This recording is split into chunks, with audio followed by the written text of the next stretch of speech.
Hi friends, তোমরা সবাই কেমন আছো? আশা করি তোমরা সবাই ভালো আছো, আমিও ভালো আছি।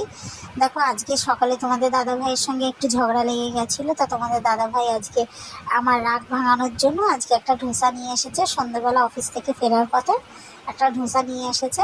ও যখন ধোসাটা নিয়ে এসেছে আমি ভীষণ খুশি হয়েছি। ও ভালো করে জানে আমার রাগ ভাঙানোর জন্য একটা না একটা কিছু খাবার নিয়ে আসে, কিংবা এটা ওটা নিয়ে আসে, জানে যে আমার বউয়ের রাগটা ভেঙে যাবে। দেখো কত বড় ধোসা নিয়ে এসেছে। আমি আবার একটু টুক করে ভিডিও করে নিলাম, একটা ছবি তুলে নিলাম। এটা যেন প্রতি কটা মেয়েরই হ্যাবিট আছে, একটু ছবিটা তুলে স্ট্যাটাস দেবে, হোয়াটসঅ্যাপে স্ট্যাটাস ছাড়বে। তো দেখো, দেখতে থাকো। ধোসাটা অনেক সুন্দর, অনেকটা বড় ধোসা দেয় আমাদের এখানে। যে ধোসাটা রেডি করে অনেকটা বড়, আর চাটনি দুটো দেয়, একটা সাম্বার দেয় আর একটা কোকোনাট চাটনি দিয়ে দেয়। ভীষণ টেস্ট, খেতে ভীষণ টেস্ট লাগে।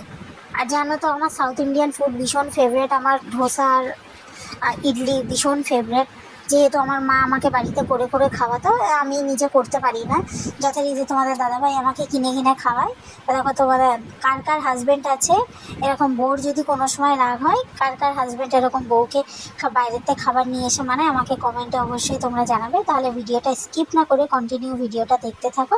আর যদি তোমাদের ভিডিওটা ভালো লেগে থাকে তাহলে অবশ্যই লাইক কমেন্ট শেয়ার করবে, কমেন্ট করে জানাবে যে কাদের মধ্যে এরকম ঝগড়া হলে তাদের হাজবেন্ডরা তাদেরকে বউকে এরকম এনে খাওয়ায়। চলো, টাটা, বাই বাই।